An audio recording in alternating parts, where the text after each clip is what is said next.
আমি তো ওই মাটির সৃষ্টি মানুষ। মরার 3 দিন পরে আমার লাশটা পয়সা যাব, পয়সা গইলা মাটির সাথে মিশা যাব, শিরা উপশিরাগুলো খণ্ড খণ্ড হয়ে যাব। তাহলে আমার অহংকার কইরে আর লাভ কি? আমার অহংকার তো কোনো কথা না, কারণ আমি মারা গেলে আমার সঙ্গে তো কেউ যাবে না। আমি যতই অর্থ সম্পদের নিয়ে পারাপারি করি, পরে ঠকাই, মানুষের নগে সিটার বাটপারি করি, আমার তো না কোনো কাজেই দিব না। কারণ কবর তো দেখবো ইমান আর আমল, আর কবর যদি এই দুইটা জিনিস না পায়, কবরকে আমারে ছাড়বো না, আমারে কঠিন শাস্তি দিব।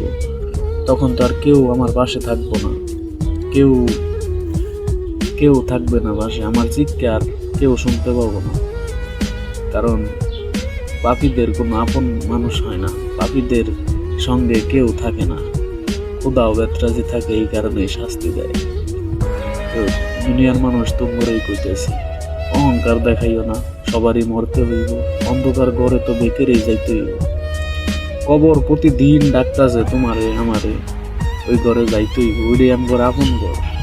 আমরা দুনিয়ার যতই টাকা পয়সা, লোভ লালসা, বিল্ডিং, ফ্ল্যাট, এসি রুমে ঘুমাই না কেন, আমার কিন্তু যাইতেই হইব ওই ঘরে, এমন না সব কিছু ভালাইতেই। তাই আবার সময় আছে, আল্লাহর কাছে মাপ চাও, আল্লাহ ক্ষমা করেও দিতে পারে।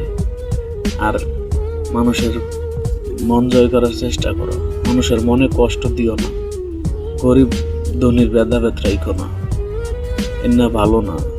কারণ আমি বলতাছি, আমার কথা গুরুত্ব দিবা না, আর যে সময় গুরুত্ব দিবা তখন লাভ হইব না।